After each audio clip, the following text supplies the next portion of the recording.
Comme vous le savez, nous étions attendus du 16 au 22 juin au Gabon, à Libreville, pour continuer la démarche de propagation du panafricanisme, exposer la problématique des accords coloniaux, du franc CFA, de la France-Afrique.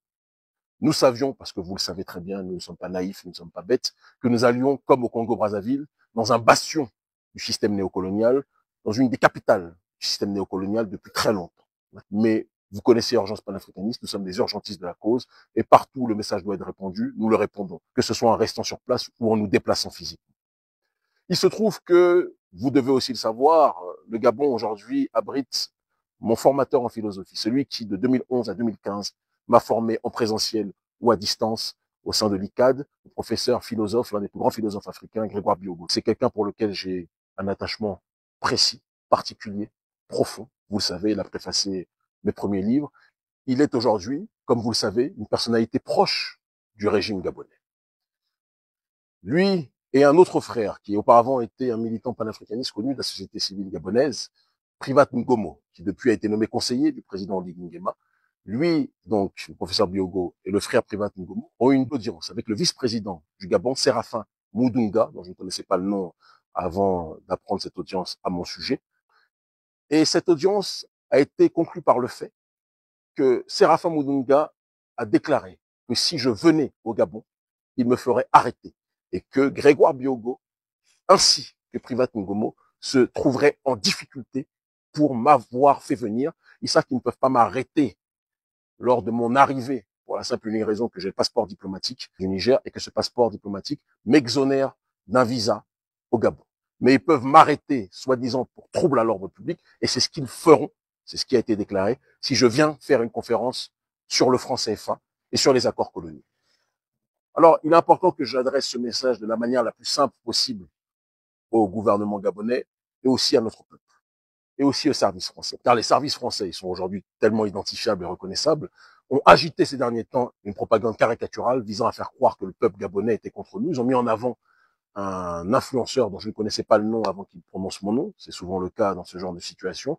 Le roi Béni Oui, ou je ne sais plus comment il s'appelle, qui a déclaré en parlant au nom des autorités que si je venais, on allait se faire attaquer, etc., etc. Il s'est fait menacer par la plupart des Gabonais en ligne, d'accord, qui lui ont rappelé qu'ils ne pouvaient pas s'asseoir à notre table et parler par rapport au combat que nous menons.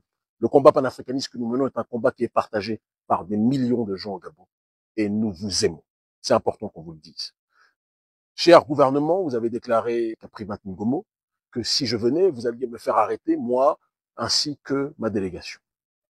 Il est important que je vous dise que chaque fois que vous nous arrêtez, chaque fois que vous nous persécutez, vous ne faites que faire augmenter l'influence politique qui est la nôtre dans le cœur des gens.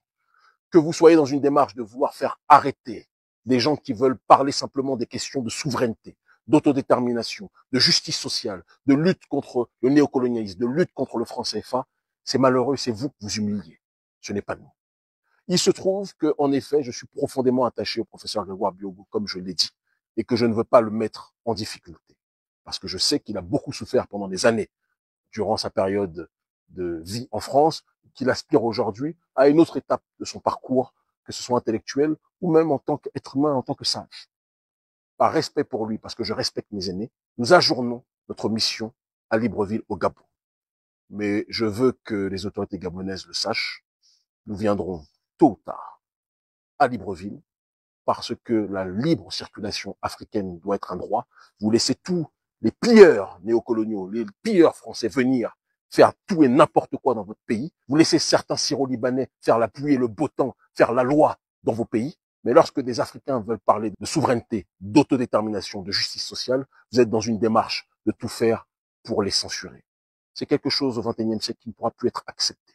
Nous n'allions parler que de franc CFA, nous n'allions parler que de France-Afrique, du système néocolonial, de justice sociale, et à aucun moment nous n'allions appeler qui que ce soit à la rébellion contre vous, parce que vous êtes nos frères. Président Oligui Nguema, vous êtes mon grand frère, et je n'ai rien contre vous personnellement. C'est important qu'on le précise. Je ne vous connais pas, mais politiquement, le fait d'empêcher des Africains de parler de franc CFA, de France-Afrique, de système néocolonial, alors qu'il y a une démarche globale qui est en train de se dérouler, c'est contre votre camp que vous marquez en réalité. Nous viendrons, je suis muni du passeport diplomatique, le moment opportun, nous nous déplacerons. On ne l'annoncera pas, d'accord? Car on n'a pas annoncé quand on vient, quand on circule, à partir du moment où nous sommes exonérés des visas. Mais dans un premier temps, car je sais que le professeur Grégoire Biogo est sous la pression, ainsi que le conseiller Privat Ngomo, on va laisser la pression retomber de ce côté-là. Et lorsque les esprits seront un petit peu plus décrispés, nous nous déplacerons au Gabon. Et je le redis, faire venir tous les France-Africains, toute l'oligarchie occidentale chez vous, pour contribuer à piller vos ressources. Laisser certains mafieux syro-libanais se déployer dans votre pays et faire ce qu'ils veulent. Et empêcher des soldats panafricanistes, des soldats idéologiques et intellectuels panafricanistes, propager le message de justice sociale dans la paix, parce que nous n'appelons pas à la violence, mais à l'intelligence. Cela atteste, à mon sens, qu'il y a une crise de démence politique au sein des élites gabonaises, et ceci devra être traité, quoi qu'on en dise, avec sincérité et fraternité. L'Afrique libre ou la mort, nous vaincrons. Peuple gabonais, tôt ou tard, nous nous verrons. Notre séjour est ajourné, mais nous continuerons, car le message doit être propagé, où qu'il soit, aux quatre coins du monde.